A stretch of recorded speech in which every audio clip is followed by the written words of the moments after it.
अस्सलाम वालेकुम। आज हम लेक्चर नंबर 8 डिस्कस करेंगे। तो सबसे पहला हमारे पास पॉइंट है एंगुलर मोमेंटम। तो जब हम लीनियर मोशन परफॉर्म करते हैं तब हमारे पास जो मोमेंटम होता है उसको हम कहते हैं लीनियर मोमेंटम, और उसको हम पी से डिनोट करते हैं। और मोमेंटम का मतलब है क्वांटिटी ऑफ मोशन। तो जब हम लीनियर मोशन परफॉर्म करते हैं तब इसको डिफाइन करेंगे क्वांटिटी ऑफ लीनियर मोशन, और एंगुलर मोमेंटम को हम बोलेंगे क्वांटिटी ऑफ एंगुलर मोशन। तो इसको हम डिनोट करते हैं एल से। और ये इसका एक फार्मूला होता है आर क्रॉस पी। तो ये रिलेशनशिप है एंगुलर मोमेंटम और लीनियर मोमेंटम में। तो इसमें आर हमारे पास क्या होता है, पोजीशन वेक्टर होता है। इसका दूसरा नाम है मोमेंट ऑफ मोमेंटम, ये भी इसको बोला जा सकता है एंगुलर मोमेंटम को। तो जितने भी हमारी एंगुलर क्वांटिटीज है उन सब की जो डायरेक्शन है वो हम कैसे मालूम कर सकते हैं, राइट हैंड रोल से या स्क्रू रोल से। तो अगर और आपने जाना किस तरफ है, आर क्रॉस बी कितने की तरफ जाना है। क्योंकि जब हम इसको करेंगे तो ये हमारे पास बन जाएगा आर क्रॉस वी। क्योंकि जो एम वी होता है और ये एम हमारा स्टार्ट में आ गया। तो एंगुलर मोमेंटम के जो दूसरा एक्सप्रेशन वो हम इस तरह लिख सकते हैं। तो आप जानते हैं कि जो क्रॉस प्रोडक्ट होता है उसमें हम सीक्वेंस चेंज नहीं कर सकते। तो इसलिए जब अब आर को वी की तरफ रोटेट करवाएंगे क्लॉकवाइज, तो उसकी डायरेक्शन क्या होगी, इनवर्ड होगी। और अगर आर को वी की तरफ रोटेट करवाएं एंटी क्लॉकवाइज, तो उसकी डायरेक्शन आउटवर्ड होगी।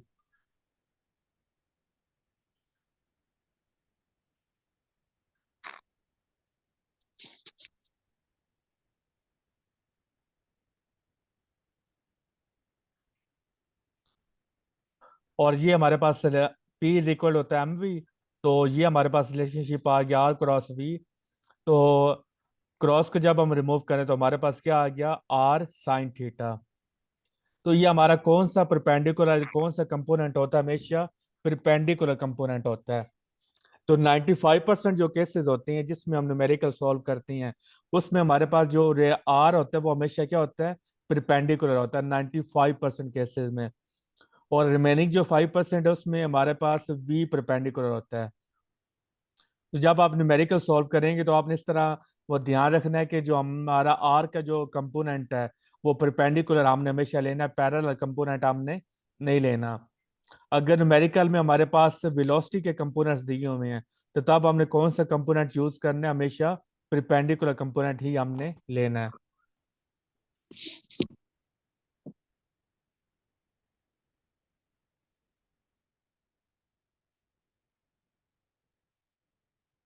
नेक्स्ट है when a force is parallel to the direction of motion speed increases. जब भी आप फोर्स और स्पीड की डायरेक्शन क्या होगी, पैरेलल होगी। आप फोर्स इस डायरेक्शन में लगा रहे हैं और मोशन भी इसी डायरेक्शन में हो रही है, तो स्पीड हमेशा क्या करेगी, इंक्रीज करेगी। अगर आप फोर्स इस डायरेक्शन में लगा रहे हो और मोशन इस डायरेक्शन में हो रही है तो फिर आपकी जो स्पीड है वो क्या करेगी, डिक्रीज करेगी। नेक्स्ट है कोलिनियर वेक्टर्स। को का मतलब होता है सेम, तो लीनियर का मतलब है लाइन ऑफ एक्शन। तो वो वेक्टर्स जिनका लाइन ऑफ एक्शन सेम हो तो उनको हम क्या कहते हैं, कोलिनियर वेक्टर्स। तो ये हमारे पास दो कोलिनियर वेक्टर्स हैं क्योंकि ये हमारे पास सेम लाइन में है, इनका लाइन ऑफ एक्शन क्या है, सेम है। नेक्स्ट है any two vectors are always coplanar. कि दो वेक्टर्स हमेशा क्या होती हैं, कोप्लेनर होते हैं। कोई क्वेश्चन तो आपने साथ साथ पूछ लेना है। तो मतलब अगर हमारे पास ये एक प्लेन है, आपने जब भी दो वेक्टर आप इस पर ड्रॉ करेंगे, तो जब भी दो वेक्टर्स ड्रॉ करेंगे दोनों वेक्टर्स हमेशा क्या करेंगे, इसी प्लेन पर आप लाई करेंगे। चाहे आप ए डॉट बी कर लें या ए क्रॉस बी कर लें, तो वो क्या करेंगे, दोनों वेक्टर्स हमेशा इसी प्लेन पर लाई करेंगे। तो ये एमसीक्यू आ सकता है कि टू वेक्टर्स हमेशा क्या रहती हैं, को प्लेनर होती हैं। प्लेन का मतलब है कोई भी सरफेस है जिस पे आप वेक्टर्स क्या करते हैं, ड्रॉ करते हैं। तो अगर आपने ए डॉट बी लिया, ए क्रॉस बी लिया, ए प्लस बी लिया है, तो वो दोनों का सेम प्लेन क्या होगा, सेम होगा। क्योंकि अगर एक हमारा वेक्टर यहाँ पर है और एक वेक्टर आप यहाँ पे ले लेते हो, तो फिर ये दोनों का आप ना ए डॉट बी या ए क्रॉस बी या ए प्लस बी आप नहीं कर सकते। क्योंकि देखिए जब आप ए बी आपने करना है ए प्लस बी, तो आपने इन दोनों को ऐड कैसे करते हैं, हेड टू टेल रूल के मेथड से ही आपने इनको करना है। तो तब आपको यहाँ वेक्टर क्या करना पड़ेगा, यहाँ पे लाना ही पड़ेगा। तो इसलिए यहाँ पर लिखा हुआ है दो वेक्टर्स हमेशा क्या होती हैं, कोप्लेनर होती हैं। कंकूरेंट का मतलब होता है सेम लाइन, कि जो हमारे पास सेम पॉइंट पे जो वेक्टर सेट कर रहे हैं उनको हम कहते हैं कंकूरेंट वेक्टर्स। तो अब देखिए F3 वेक्टर इसी पॉइंट पे लाई कर रहा है, F2 भी इसी पे और F1 भी, तो इसको हम बोलेंगे कंकूरेंट वेक्टर्स। यहाँ तक कोई क्वेश्चन है तो पूछ लें।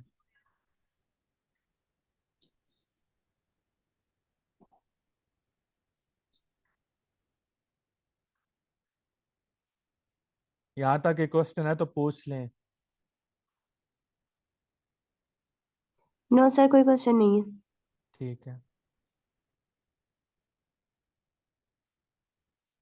अब नेक्स्ट बड़ा इंपॉर्टेंट पॉइंट है कि हम दो वेक्टर्स के दरमियान एंगल कैसे फाइंड आउट करते हैं। वेक्टर्स के दरमियान एंगल मालूम करने के लिए हमेशा वेक्टर्स को टेल से टेल या हेड से हेड मिलाया जाता है। ये नहीं होगा कि आपको हेड या हेड को टेल से मिला दें तो अब आप वेक्टर्स फाइंड आउट नहीं कर सकते। तो और दूसरा पॉइंट, और हमेशा स्मॉलर एंगल का ही आपने इंतखाब करना है। लेट्स सपोज ये हमारे पास वेक्टर ए है, ये हमारे पास वेक्टर बी है। तो यहाँ पर देखें वेक्टर बी का जो हेड है वो वेक्टर ए के साथ मिला हुआ है। तो यहाँ पर आप एंगल नहीं बता सकते, आपको क्या करना पड़ेगा, या तो हेड को हेड से मिलाना है या टेल से टेल मिलाना है। तो इसको उठाकर आपने क्या किया, यहाँ पे शिफ्ट कर दिया। तो अब देख लें इस वेक्टर की टेल, ये वेक्टर बी की टेल और वेक्टर ए की टेल यहाँ पर मिल रही हैं। तो यहाँ पर आप क्या कर सकते हैं, आप एंगल बता सकते हैं। अब देखें यहाँ से लेकर यहां तक हमारा एंगल कितना है, 120 डिग्री। तो बाकी कितना बच जाएगा, 60 डिग्री, क्योंकि स्ट्रेट लाइन एंगल कितने होते हैं, 180 होता है। तो 120 इतना है, तो फिर जो रिमेनिंग होगा वो 60 डिग्री होगा। तो अब अगर मैं आपसे पूछूं ए और बी के दरमियान एंगल कितना है, तो आप क्या आंसर दोगे, 60 डिग्री देंगे। क्यों, क्योंकि 60 डिग्री जो एंगल है वो टेल से टेल को मिलाने से हमारे पास आया है, और जो 120 एंगल आया वो हमारे पास हेड को टेल से मिलाने से आया। तो हमने टेल से टेल वाला एंगल हमने चूज करना होता है, हेड और टेल वाला एंगल हमने लेना नहीं होता। तो ये आपका एटॉमिक का क्वेश्चन इंपॉर्टेंट है, और आपके जो एमफिल के एग्जाम्स हैं वहां पर इस तरह के क्वेश्चंस आ सकते हैं। अब नेक्स्ट यहाँ पे देख लें, वेक्टर ए और वेक्टर बी दोनों की टेल से टेल मिली हुई है, तो ये दोनों का एंगल कितना होगा, 90 डिग्री होगा। यहाँ पे देख लें, यहाँ आप वेक्टर की टेल को टेल से मिला दें, लेकिन यहाँ पर क्या किया, हेड को हेड से मिलाया है। तो एंगल हमें कितना होगा, 60 डिग्री। यहाँ पर भी क्या किया, हेड को हेड से मिलाया, तो एंगल कितना आ गया, 60 डिग्री आ गया। और यहाँ पर पहले हेड और टेल आपस में मिले हुए, तो एंगल कितना बन रहा है, 150 डिग्री बन रहा है। तो फिर आपने क्या कि इसको उठाकर आप यहाँ पर ले आए, तो ये हमारे पास वेक्टर भी यहाँ पर आ गया। तो अब आपने क्या करना है, उसकी बाकी कितना एंगल बच जाएगा, 30 डिग्री। तो यहाँ पर फिर आप बोलेंगे ए और बी के दरमियान एंगल कितना है, 30 डिग्री है। और वेरी इंपॉर्टेंट पॉइंट कि वेक्टर्स के दरमियान एंगल 10 से लेकर 180 तक ही हो सकता है। 180 से ज्यादा एंगल दो वेक्टर्स के दरमियान कभी भी नहीं हो सकता, या जीरो होता है या जीरो से लेकर 180 तक। 181 से लेकर 360 तक वेक्टर्स के दरमियान एंगल नहीं हो सकता, इसको वो याद रखना है। ये आपसे इंटरव्यू में पूछ सकते हैं। अब नेक्स्ट ये पेज नजर आ रहा है आपको सही तरह, ये थोड़ा सा बुला रहा है, गुजारा हो रहा है ना। हाँ सही जी है sir. Sir. Head to tail rule हम तब तक इस्तेमाल कर सकते हैं जब तक राइट एंगल ट्राई एंगल बनेगी। Very important point. क्या देखिए जो हमने मेथड पढ़ा था हेड टू टेल रूल वाला, ये एक कम्प्लेक्स मेथड है। अगर हमारे पास एन नंबर ऑफ वेक्टर्स हों और मैं आपसे बोलूं कि जी इन दोनों को आप ऐड करो, तो एन नंबर ऑफ वेक्टर्स को आप हेड टू टेल रूल से क्या करेंगे, आपको ऐड करना आपके लिए बहुत डिफिकल्ट रूल है। और साथ में राइट एंगल ट्राई एंगल वो बनेगी, तभी आप वो उसकी जो वैल्यूज है वो आप फाइंड आउट कर सकते हैं। तो हेड टू टेल रूल को हम यूज तो कर सकते हैं, एन वेक्टर्स को ऐड करने के लिए, ठीक है। लेकिन ये एक बहुत कॉम्प्लिकेटेड मेथड है फॉर एन वेक्टर्स के लिए। अगर हमारे पास थोड़े से वेक्टर्स हो, दो तीन चार हो, तो उनके लिए ये सूटेबल है। लेकिन जब हमारे पास वेक्टर्स ज्यादा आ जाएं तब हम इसको अप्लाई तो कर सकते हैं, लेकिन वो कॉम्प्लिकेटेड हो जाएगा। तो इसलिए फिर हम उसको ये इतना यूजफुल नहीं होता। दूसरा रूल है पैरेललोग्राम लॉ। पैरेललोग्राम में लॉ क्या करते हैं कि ये सिर्फ और सिर्फ याद रखना कि पैरेललोग्राम टू वेक्टर्स को ऐड करने के लिए इस्तेमाल होता है। दो से ज्यादा वेक्टर्स आप यहाँ पर ऐड नहीं कर सकते। क्यों? क्योंकि यहाँ पर हमने क्या करनी होती है, पैरेललोग्राम बनानी होती है। तो लेट्स सपोज ये हमारे पास वेक्टर बी है और ये हमारे पास वेक्टर ए है।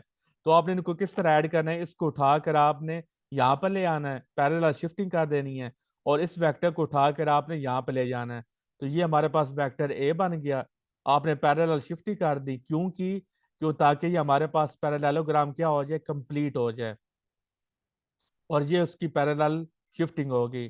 तो यहाँ पर इसका जो रिजल्टेंट वेक्टर वो आपने क्या करना है, यहाँ से आपने इसका वो ड्रॉ कर लेना है। तो ये हमारे पास रिजल्टेंट वेक्टर होगा, वो किसके इक्वल होगा, R plus A plus B के। तो अभी तक जो हमने पढ़ा है कि head to tail rule n number of vectors के लिए यूज हम कर सकते हैं, और जो पैरेललोग्राम मेथड है वो आप सिर्फ और सिर्फ टू वेक्टर्स के लिए आप यूज कर सकते हैं। अब ये जो फार्मूला है ना, ये हर वेक्टर के लिए, फॉर ऑल वेक्टर्स, ये फार्मूला क्या है, ये एप्लीकेबल है। अगर हमारे पास तीन वेक्टर्स हो जाएं तो फिर आपने सी स्क्वायर को भी ऐड कर लेना है, और उसके मुताबिक ये फार्मूला आपने लिख लेना है। अगर हमारे पास फोर वेक्टर्स हों तो फिर आपने उसके मुताबिक ये फार्मूला लिख लेना है। लेकिन ये जो फार्मूला है ये टू वेक्टर्स के लिए है। मोस्टली हम टू वेक्टर्स के लिए ये फार्मूला यूज करते हैं। अगेन वही बात आ जाती है कि जब हमारे पास ज्यादा वेक्टर्स आ जाएंगे तो फिर फार्मूला हमारे पास कॉम्प्लिकेटेड हो जाएगा।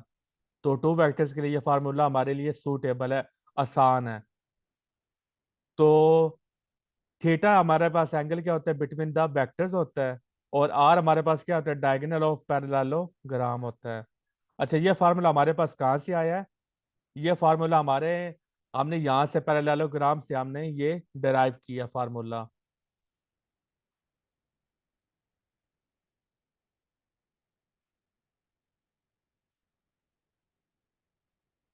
नहीं, पैरेललोग्राम में आप इस तरह रीड करना है कि यहाँ पर हमारा जो है ना, ये हमारा वेक्टर बी है और ये हमारा वेक्टर ए है।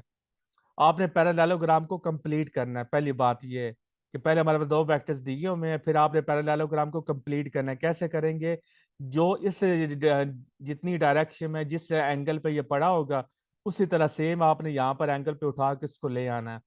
इसी तरह इस वेक्टर को जिस एंगल पे पड़ा, उसी वेक्टर पे एंगल पे आपने उठाकर यहाँ पे ले जाना है।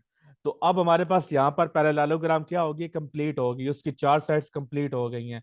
तो अब आपने जब आपने वो रिजल्टेंट एंगल फाइंड करना है, रिजल्टेंट, तो आपने यहाँ से ही आप हमेशा करेंगे।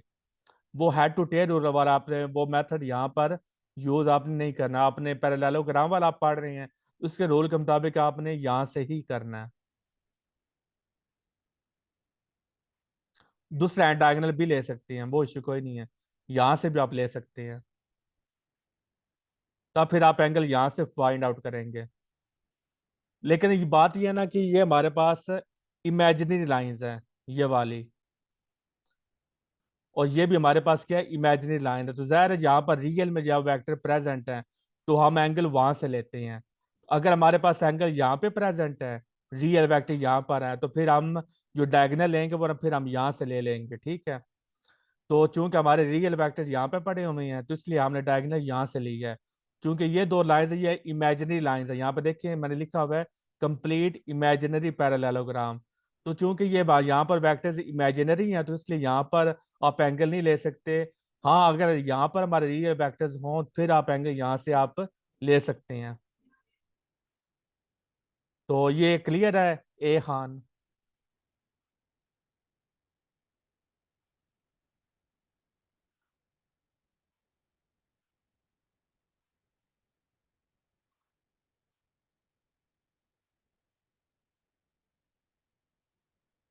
अगर आपने डायरेक्शन फाइंड करनी है दो वेक्टर्स की, वेरी इंपॉर्टेंट पॉइंट है, इस चीज को आपने ध्यान रखना है। ये जो फार्मूला है ना, अब देखिए यहाँ पर ये डायरेक्शन है tan alpha B sine theta, और यहाँ पर लिखा हुआ ऊपर ए साइन थीटा। तो ये देखिए हमारे पास दो एंगल हैं, ये हमारे पास एंगल अल्फा है। अल्फा एंगल हमारा वो है जो ए बना रहा है, और बीटा एंगल हमारा क्या है, जो वेक्टर बी बना रहा है, ये वाला एंगल, ये वाला।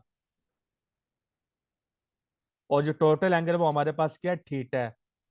तो अगर मैं आपसे बोलूं एंगल अल्फा मालूम करें, यानी कि आपने कौन सा एंगल फाइंड करना है, एंगल ए वाला, तो तब आपने इस फार्मूले को कैसे लिखना है,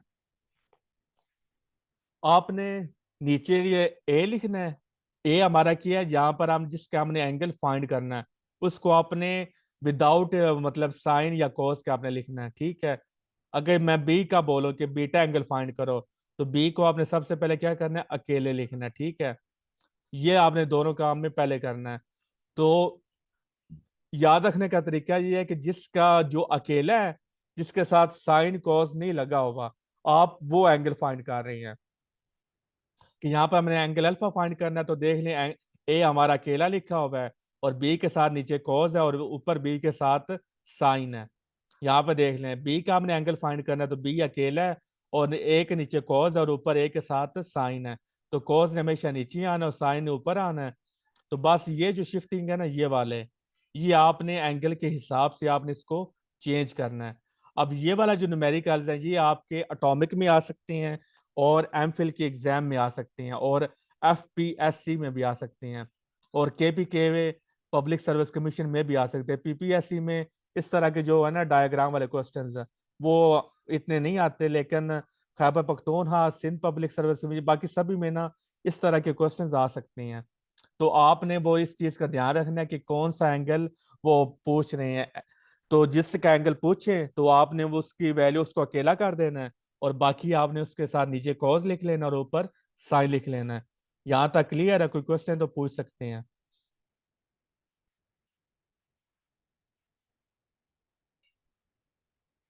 राबिया, यहाँ तक क्लियर है? जी सर क्लियर है।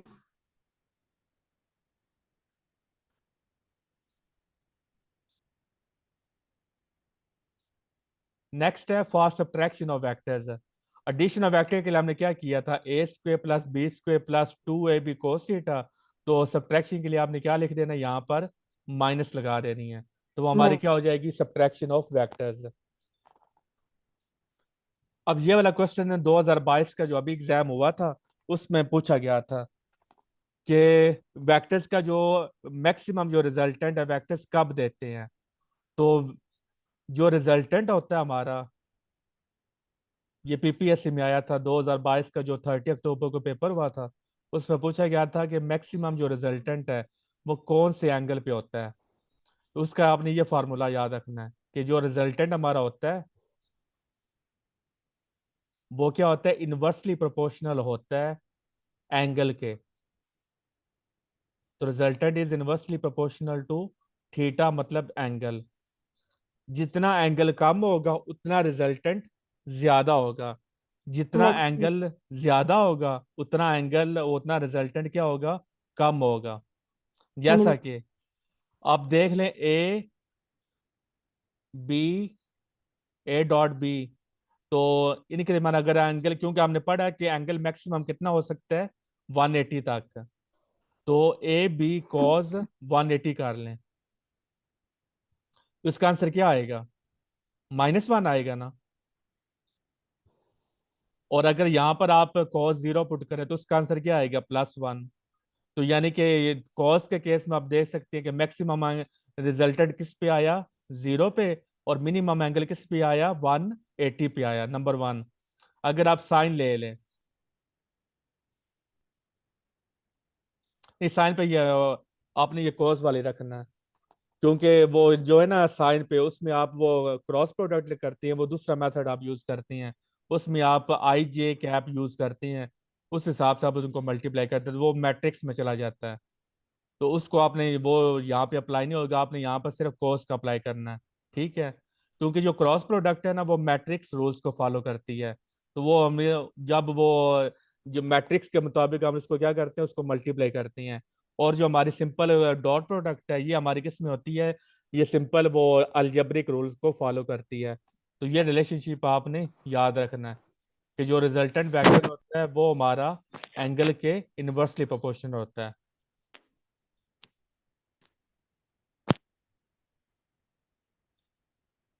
राबिया कोई क्वेश्चन है?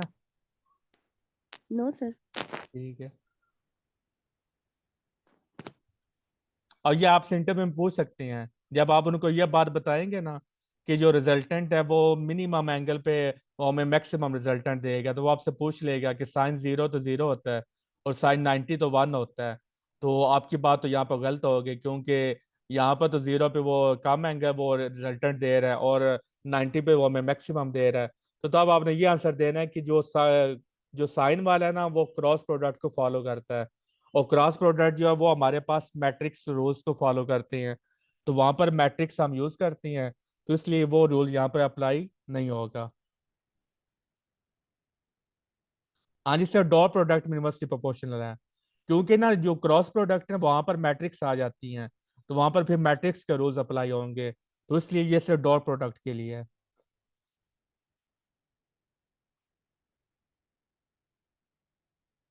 The scalar product is used, ये आपसे पूछ सकते हैं कि स्केलर प्रोडक्ट को हम यूज क्यों करते हैं। स्केलर प्रोडक्ट को हम जो यूज करते हैं वो एंगल को फाइंड करने के लिए यूज करते हैं। अगर आपसे बोला जाए कि एंगल फाइंड करें, तो सबसे जो मेन पहले आपकी आसान तरीका है वो आप क्या यूज करते हैं, वो आप डॉट प्रोडक्ट यूज करते हैं। क्रॉस प्रोडक्ट से भी आप साइन वो एंगल फाइंड कर सकते हैं, लेकिन साइन प्रोडक्ट वो एक मुश्किल मेथड है, तो इसलिए ज़ाहिर जो आसान मेथड है वो ज्यादा हम यूज करते हैं। तो इसलिए जो स्केलर प्रोडक्ट होता है वो हमारा एंगल फाइंड करने के लिए इस्तेमाल होता है। और ये भी है कि आपसे अगर पूछा जाए ना कि मैक्सिमम रिजल्टेंट कब होगा, तब आप दोनों वेक्टर्स को ऐड करेंगे। अगर आपसे पूछें कि हमें मिनिमम रिजल्टेंट दें, तो तब आप वेक्टर को क्या करेंगे, सब्ट्रैक्ट करेंगे।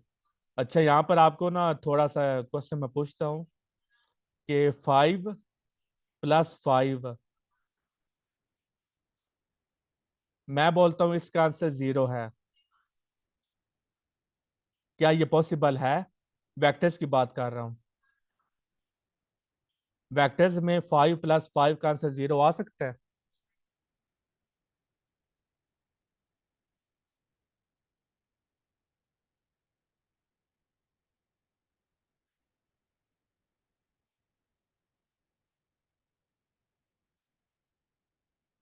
राबी आप बताओ।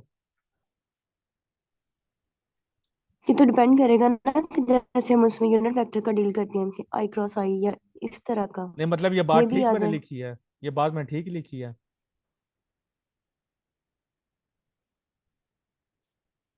जी। अब देखिए जो वेक्टर्स है ना, वेक्टर्स की दुनिया पे वहां पे जो रिजल्टेंट है वो एंगल पे डिपेंड करता है, जैसे आपने यहाँ पे देख लिया है।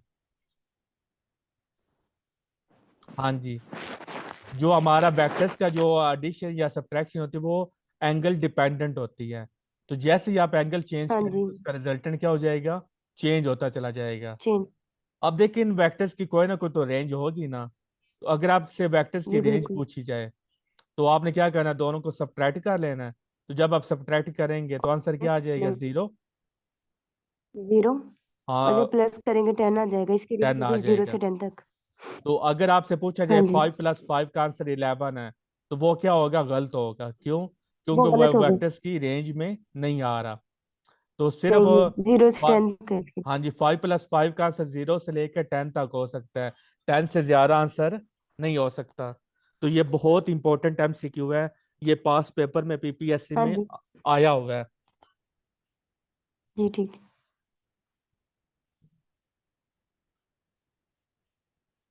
तो अगर आपने एंगल फाइंड करना है तो फिर आपके पास ये फार्मूला cos थीटा A.B, और ए की मैग्नीट्यूड और बी की मैग्नीट्यूड। और बी की मैग्नीट्यूड। और अगर आपने साइन वाला यूज करें तो यहाँ पर एन हमारा क्या होता है, नॉर्मल यूनिट वेक्टर होता है। नॉर्मल का मतलब क्या होता है, जो भी हमारे पास प्लेन होता है ना जिस पे वेक्टर ए और बी लाई कर रहे हैं, ये उस प्लेन के क्या होता है, परपेंडिकुलर वेक्टर होता है, इसको हम कहते हैं नॉर्मल यूनिट वेक्टर। और ये क्या नॉर्मल। बताता है, हमें डायरेक्शन बताता है। लेट्स सपोज ये हमारे पास प्लेन है, उस पर ए और बी वेक्टर्स पड़े हुए हैं, तो उसके जो परपेंडिकुलर वेक्टर हमने ड्रॉ किया वो हमारे पास क्या आ गया, एन यूनिट वेक्टर है। अगर हमने बी क्रॉस ए करना है, तो जब आप बी क्रॉस ए करेंगे तो इसका जो परपेंडिकुलर वेक्टर होगा, नॉर्मल यूनिट वेक्टर, वो हमारे पास डाउनवर्ड होगा। तो यही आपने इससे, इसी वजह से हमारे पास जो क्रॉस प्रोडक्ट होता है वो हमारे पास नॉन कम्यूटेटिव होता है, कि यानी कि अगर हम ए क्रॉस बी करें। तो ये इक्वल नहीं होता बी क्रॉस ए के, हाँ, माइनस में ये आता है इक्वल रिवर्सली। नहीं होता। तो इसी वजह से होता है, क्योंकि जो हमारे पास एन यूनिट वेक्टर होता है वो हमारे पास क्या होता है, परपेंडिकुलर वेक्टर होता है। तो जैसे ही आप ए हाँ क्रॉस जी बी बिल्कुल। करें, तो ए क्रॉस बी का परपेंडिकुलर यूनिट वेक्टर वो क्या आएगा, अपवर्ड आएगा, और बी क्रॉस ए का डाउनवर्ड आएगा। तो इसलिए फिर डाउनवर्ड आप, नेगेटिव। हाँ जी, इस वजह से क्रॉस प्रोडक्ट में आप सीक्वेंस चेंज नहीं कर सकते, क्योंकि अगर आप सीक्वेंस चेंज करेंगे तो आंसर में क्या आ जाएगा, फर्क पड़ जाएगा। लेकिन डॉट प्रोडक्ट में आप ए को पहले लिख लो, बी को बाद में लिख लो, तो कोई फर्क नहीं पड़ेगा। तो बी डॉट प्रोडक्ट में आप सीक्वेंस चेंज कर लें, आंसर पे कोई फर्क नहीं पड़ेगा। लेकिन क्रॉस प्रोडक्ट में आप सीक्वेंस चेंज नहीं कर सकते। तो इसलिए हमारा जो इसका डॉट कोई प्रोडक्ट है, स्पेसिफिक रूल है कि क्यों नहीं कर सकते? यही है भाभी कोई नहीं रूल बताया, इसका? ये बताया ना कि क्या बताया आपने? जो हमारा नॉर्मल यूनिट वेक्टर होता है ना, वो जो हमारा प्लेन होता है जिस पे वेक्टर ए और बी पड़े हुए हैं उसके परपेंडिकुलर होता है। अब देखिए ए बी, अगर आप हम्म। फिंगर्स को घुमाएं, ए क्रॉस बी करें, तो आपका जो डाउन जो थंब होगा वो किसके डायरेक्शन को बताएगा, एन की डायरेक्शन को। तो ये अपवर्ड आएगी, हम्म, जरा करके देखें। जी बिल्कुल। और अगर आप बी हाँ क्रॉस जी हाँ जी ए, पता है। हाँ जी, बी क्रॉस ए करें, तो फिर जो थंब आएगा वो क्या आएगा, डाउनवर्ड। नेगेटिव। तो यानी कि ये दोनों के डायरेक्शन अपोजिट है ना, तो यहाँ पर जब आप बी क्रॉस ए करेंगे तो यहाँ पर हम क्या लेंगे, माइनस एन नॉर्मल वेक्टर लेंगे। तो ये एफएससी के बुक में प्रूफ है, नॉन कम्यूटेटिव ऑफ हाँ जी देखा वेक्टर्स। है मैंने। हाँ, वो ही इसका प्रूफ है कि मतलब क्यों इसमें वेक्टर। मेजर यही है कि इसमें नॉर्मल वेक्टर यूज करते हैं, बस इतना। हाँ, जो हमारे पास है इसका जो रिजल्टेंट आता है वो हमारे पास होता है नॉर्मल टू द प्लेन। तो इस वजह से ये वेक्टर्स आपस में क्या होती हैं, नॉन कम्यूटेटिव होती हैं। कमोटेट नहीं करते। हाँ जी, कम्यूटेट नहीं करते, क्योंकि वैसे भी ये मैट्रिक्स रूल को फॉलो करते हैं। तो ए क्रॉस बी अगर हो जीरो, वैसे अब यहाँ पर नल वेक्टर ज़्यादा बेटर है। अगर पेपर में सर आ जाए A cross B is equal to null vector, या जीरो अगर वो लिख दें, क्योंकि वो मैग्नीट्यूड भी लिख सकते हैं, तब उसका मतलब क्या होगा, दोनों वेक्टर्स पैरेलल हैं, साइन जीरो होगा या वन या एटी होगा। पैरेलल हैं या एंटी पैरेलल हैं, या एंगल हाँ हमारा जी। जीरो होगा या एंगल हमारा 180 होगा। दो प्रोडक्ट में डायरेक्शन की हमें जरूरत ही नहीं ना। जी बिल्कुल नहीं होती। हाँ, एक खान डॉट प्रोडक्ट में हमें जो रिजल्टेंट वेक्टर आता है ना, उसके लिए हमें डायरेक्शन की जरूरत नहीं आती, क्योंकि अब देखिए जो डॉट प्रोडक्ट में जो हमारा रिजल्टेंट आता है ये हमारा स्केलर आता है। क्योंकि जब भी आप दो वेक्टर्स को डॉट प्रोडक्ट लेती हैं तो जो हमारा आंसर आता है ना वो हमारा स्केलर होता है। तो जब हमारा आंसर स्केलर होगा तो स्केलर को डायरेक्शन की जरूरत नहीं पड़ती। लेकिन नहीं होती। क्रॉस प्रोडक्ट में क्या होता है, जब हम दो वेक्टर्स को मल्टीप्लाई करती हैं तब हमारा आंसर आता है वेक्टर। तो वेक्टर के लिए डायरेक्शन की जरूरत होती है, तो इसलिए यहाँ पर हम डायरेक्शन को रिप्रेजेंट करने के लिए फिर हम क्या यूज करते हैं, एन यूनिट वेक्टर यूज करते हैं, कहीं पर आर यूनिट वेक्टर होता है। तो डिफरेंट अपने वो मतलब सिचुएशन के हिसाब से, कंडीशन के साथ हम उसको यूनिट वेक्टर्स को यूज करते हैं। अगर हमारे दो A dot B is equal to zero, तो उसका मतलब एंगल हमारा क्या है, 90 डिग्री है। When a particle moves with constant velocity, its average velocity, its instantaneous velocity, and its speed all are equal. Very important MCQ। आपसे अगर पूछ ले इंटरव्यू में कि इंस्टेंटेनियस वेलोसिटी और एवरेज वेलोसिटी कब इक्वल होती हैं, जब बॉडी क्या करे, जब वो कांस्टेंट यूनिफॉर्म वेलोसिटी रेट से। के साथ मूव करता है। हाँ, और अगर आपसे पूछा जाए एवरेज एक्सेलरेशन और इंस्टेंटेनियस एक्सेलरेशन कब इक्वल होंगे, तो उसका आंसर क्या होगा, एक्सेलरेशन का यूनिफॉर्म वेलोसिटी। हाँ, यूनिफॉर्म वेलोसिटी। तो यहाँ पर वैसे होना चाहिए कांस्टेंट स्पीड का वर्ड अच्छा होना चाहिए, वेलोसिटी यहाँ पर स्पीड होना चाहिए। अगर कांस्टेंट स्पीड हो, कांस्टेंट स्पीड का मतलब क्या है कि ए के डायरेक्शन में क्या कर रही है, जा रही है, तब हमारा एवरेज और इंस्टेंटेनियस वो हमारा, या फिर भी कंफर्म कर लीजिएगा, क्योंकि ये एमसीक्यू है जब मैम। नहीं, इसका जो बता रहे हैं ना, मैंने भी पढ़ा है इसका। एवरेज वेलोसिटी और इंस्टेंटेनियस वेलोसिटी उस टाइम इक्वल होती है जब यूनिफॉर्म डिस्टेंस होगा या यूनिफॉर्म डिस्प्लेसमेंट होगा। वेलोसिटी की बात कर रहे हैं, डिस्टेंस आएगा। यहाँ पे फिर डिस्प्लेसमेंट होगा। हाँ जी, सेम चीज। चलो वो आप कंफर्म कर लीजिएगा। क्या आपको कंफर्म है। श्योर है? अच्छा, यहाँ पे फिर डिस्प्लेसमेंट हाँ जी, हाँ आएगा। जी, बिल्कुल। हाँ जी, सेम। अच्छा, यहाँ पर डिस्प्लेसमेंट आएगा, और अगर एक्सेलेरेशन की बात तो फिर हमारे पास यूनिफॉर्म वेलोसिटी आएगा। वेलोसिटी आएगी, यूनिफॉर्म वेलोसिटी आएगी। हाँ जी, क्योंकि वेलोसिटी का लिंक डिस्प्लेसमेंट के साथ है, तो इसलिए यूनिफॉर्म डिस्प्लेसमेंट होगा, फिर हमारे पास एवरेज और इंस्टेंटेनियस वेलोसिटी हमारे पास इक्वल होंगी।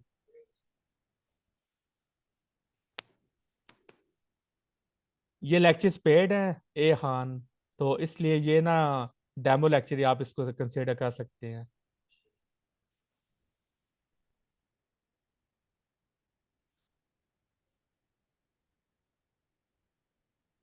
अब नेक्स्ट वेरी इंपॉर्टेंट कि सेंटीमीटर फोर्स और सेंट्रीफ्यूगल फोर्स का हम थोड़ा सा पढ़ेंगे।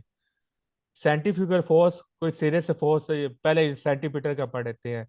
सेंटीमीटर फोर्स ये फोर्स नहीं होती, बल्कि कोई और फोर्स होती है जो सेंटीमीटर फोर्स बन जाती है जब बॉडी सर्कुलर मोशन करती है तब। फॉर एग्जांपल स्प्रिंग की एग्जांपल ले लें कि ये पत्थर है, इसको आपने वो ऐसे सर्कल में घुमा रही हैं, तो तब यहाँ पर सेंटीमीटर फोर्स कौन सी फोर्स होगी?